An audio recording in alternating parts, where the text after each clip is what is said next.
Hello दोस्तों, अगर आप लोगों ने अभी तक चैनल को सब्सक्राइब नहीं किया है तो जल्दी से कर लें।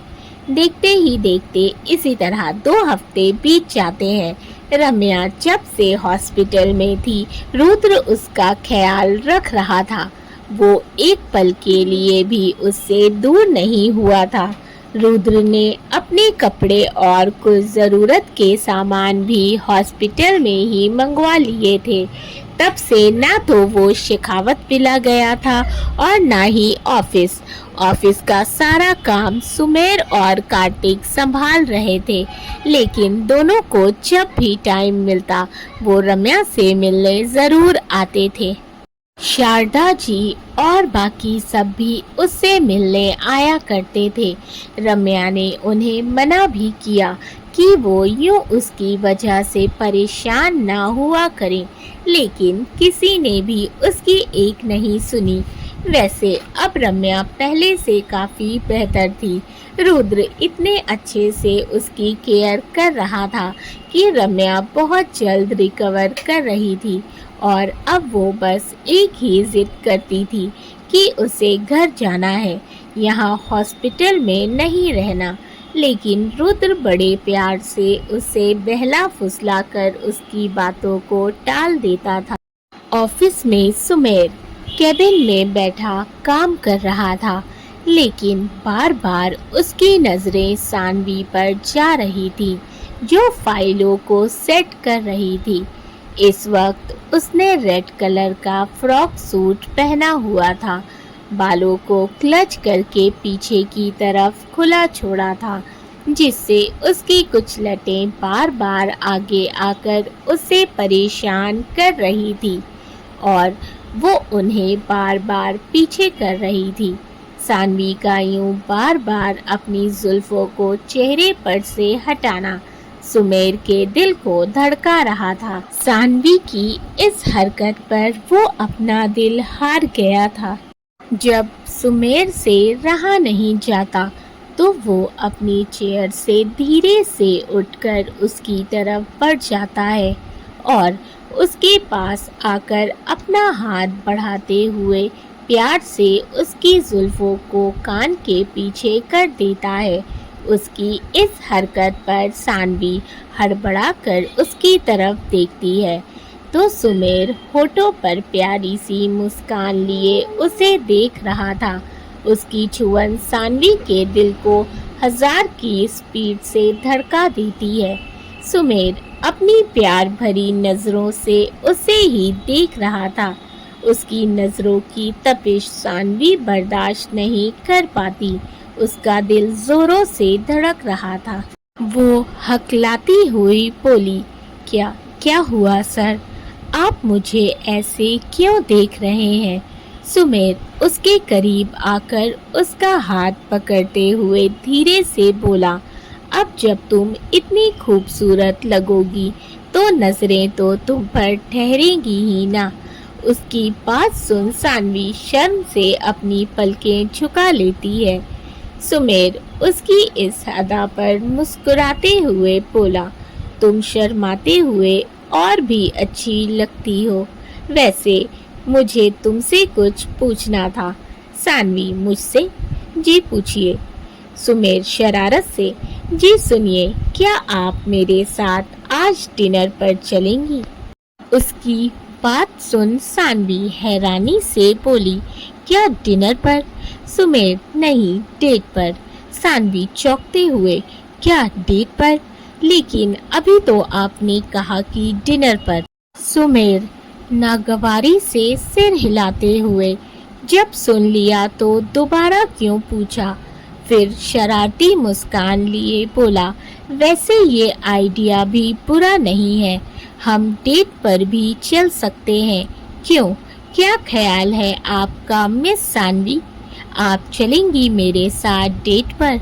सानवी शर्मा कर नजरें झुका लेती है। वो ब्लश कर रही थी।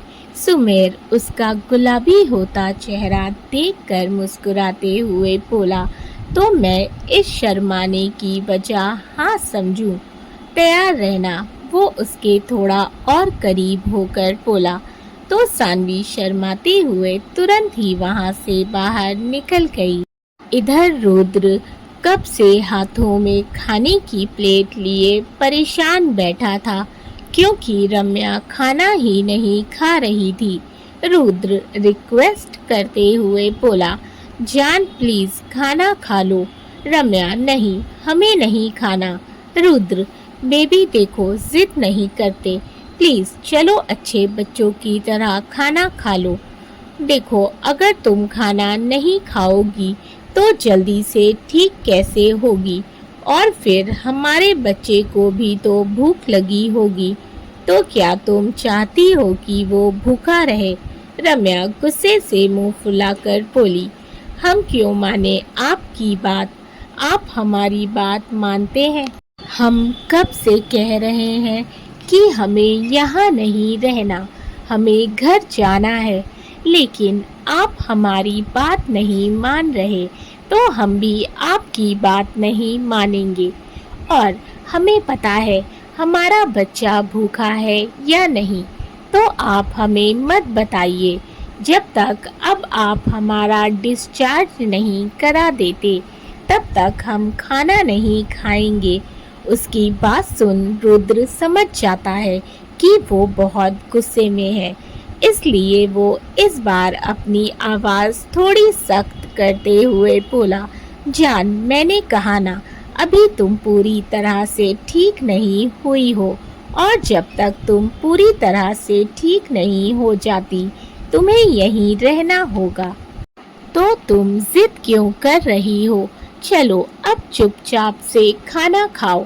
रम्या, नहीं, खाना तो नहीं खाना, हम नहीं खाएंगे। उसकी जिद देख रुद्र आखिर में अपने घुटने टेक ही देता है और गहरी सांस लेकर बोलता है, अच्छा ठीक है, मैं तुम्हारी बात मानूंगा, अब जल्दी से लंच करो। रम्या, नहीं, पहले आप वादा कीजिए कि आप हमारा डिस्चार्ज कराएंगे। रुद्र, ठीक है, नेक्स्ट वीक मैं तुम्हारा डिस्चार्ज पक्का करा दूंगा। रम्या गुस्से से, नेक्स्ट वीक नहीं, आज आप हमारा डिस्चार्ज कराएंगे। रुद्र, लेकिन वो आगे कुछ बोल पाता उससे पहले रम्या उससे गुस्से से देखती है। रुद्र, अच्छा ठीक है, प्रॉमिस, मैं तुम्हारा डिस्चार्ज करा दूंगा, लेकिन आज नहीं कल, और अब तुम कुछ नहीं बोलोगी। तब रम्या भी मान जाती है, क्योंकि एक हफ्ते से एक दिन तो बेहतर ही था। वो आराम से मुस्कुराते हुए खाने लगती है, क्योंकि आखिर उसने रुद्र से अपनी बात मनवा ली थी। रुद्र उसे अपने हाथ से खिलाते हुए बोला, देख रहा हूँ मैं, आजकल तुम कुछ ज्यादा ही जिद्दी हो गई हो। उसकी बात पर रम्या हंसने लगती है। रुद्र उसे अपनी आंखें छोटी करके देखता है। रम्या मासूम सा चेहरा बनाकर बोली, हम क्या करें, हमें यहाँ अच्छा नहीं लगता, और आपको तो पता है कि हमें मेडिसिन की स्मेल बिल्कुल नहीं पसंद, और फिर अब तो हमें उल्टी आने लगती है। अब आप तो नहीं चाहते होंगे ना कि हम उल्टियाँ कर कर के अपनी तबीयत खराब कर लें। रुद्र, बातें बनाना तो कोई तुमसे सीखे। जिस तरह दिन पर दिन तुम्हारी आदतें बिगड़ रही हैं, मुझे तो डर है कि कहीं हमारा बच्चा भी तुम्हारी तरह शरारती ना हो जाए, फिर तो मुझे एक साथ दो बच्चों को संभालना पड़ेगा। रम्या नासमझी से बोली, दो बच्चे? रुद्र अपनी हंसी दबाते हुए, हाँ तो एक हमारा बच्चा और एक उसकी मम्मी। पहले तो रम्या को समझ नहीं आता कि रुद्र ने क्या बोला, लेकिन जैसे ही वो समझती है, हैरानी और गुस्से से बोलती है, रुद्र जी, हम आपको छोटी बच्ची लगते हैं।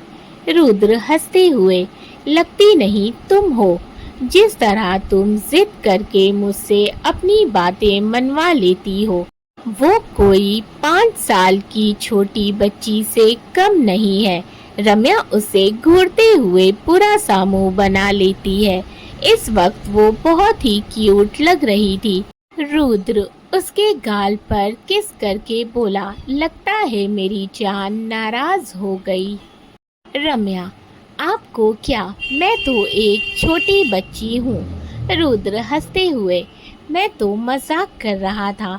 मेरी बीवी तो बहुत समझदार है, मुझसे भी ज्यादा समझदार। चलो अब मुस्कुरा दो। लेकिन रम्या अभी भी वैसे ही मुंह फुलाए बैठी थी। रुद्र प्लेट साइड में रखकर उसकी मेडिसिन निकालते हुए बोला, ठीक है, अब तुम नाराज हो गई तो फिर मैं डिस्चार्ज पेपर रेडी नहीं करवाता। उसकी बात सुन रम्या जल्दी से बोली, नहीं नहीं, तो कौन नाराज है आपसे? हम तो बिल्कुल भी नाराज नहीं हैं। रुद्र मन ही मन मुस्कुरा रहा था, लेकिन फिर भी वो अपना चेहरा सख्त करके उसके हाथों में मेडिसिन देते हुए बोला, लेकिन अब तो मेरा मूड बदल गया है। अब तो तुम्हें पूरा महीना यहीं रहना होगा और हो सकता है डॉक्टर तुम्हें अगले महीने भी डिस्चार्ज ना करे। उसकी बात सुन रम्या की आंखों में मोटे मोटे आंसू आ जाते हैं। वहीं रुद्र बोले जा रहा था, बिना ये ध्यान दिए कि उसकी जान आंखों में ढेर सारे आंसू लिए रोने के लिए तैयार बैठी है। रम्या की आंखों से आंसू गिरने लगते हैं। उसकी सिसकियों की आवाज़ सुनकर रुद्र एकदम से उसे देखता है और जल्दी से उसके पास आकर हैरानी से बोलता है, जान क्या हुआ? अरे मैं तो मजाक कर रहा था।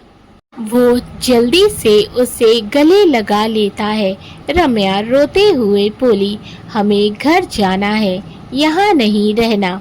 अभी आपने कहा था कि हमें घर ले चलेंगे, फिर अब कह रहे हैं कि नहीं ले जाएंगे। वो रोते हुए बोल रही थी। रुद्र उसका बाल सहलाते हुए बोला, बच्चा मैं तो बस मजाक कर रहा था, सच्ची मुझे नहीं पता था कि मेरी जान ऐसे रोने लगेगी। सॉरी, आगे से मैं कभी ऐसा मजाक नहीं करूँगा। वो उसके आंसू पोंछते हुए बड़े प्यार से बोला, हम कल घर चलेंगे, ठीक है? रम्या मासूमियत से, सच्ची? आप झूठ नहीं बोल रहे हैं ना? रुद्र मुस्कुराते हुए प्यार से उसका माथा चूमकर बोला, मुच्ची चलो अब रोना बंद करो, वरना बेबी क्या सोचेगा कि डैडी कितने बुरे हैं जो उसकी मम्मी को रुला दिया। उसकी बात सुन रम्या को हंसी आ जाती है तो रुद्र भी मुस्कुराने लगता है। कुछ देर बाद वो दवा के कारण सो जाती है।